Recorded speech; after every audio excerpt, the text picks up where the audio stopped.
Thank you. And now we have former police chief and private investigator Walt Zalisko with us this morning to give us a little bit more insight into how investigators respond in an active shooter type of situation like this, a threat, and what you should do to stay safe if you are ever in this kind of situation. So first, good morning, Walter. Thank you for joining us. And first, can you tell us a little bit about how investigators handle something like this, how they respond to a threat like this?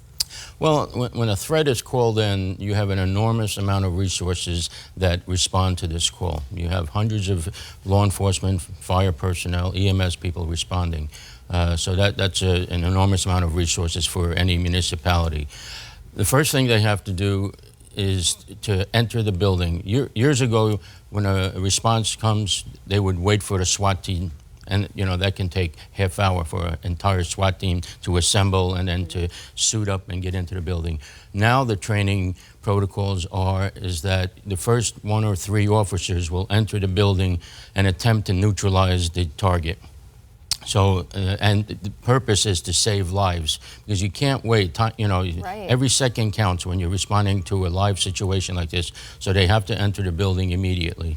And in this case, you know, they had to continue looking for that shooter, or supposed shooter at this time. So taking all that time, continuing to look, and also having all of those resources respond to a situation that ultimately ended up being a hoax. Like you said, that's a huge amount of resources that are being put to work on something that was a hoax.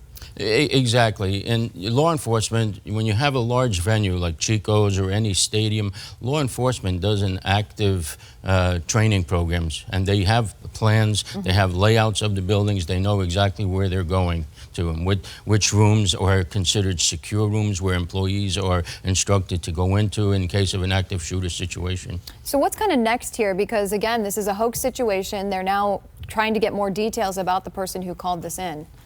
Well, they have to conduct a thorough investigation. How this call came in, who placed that call.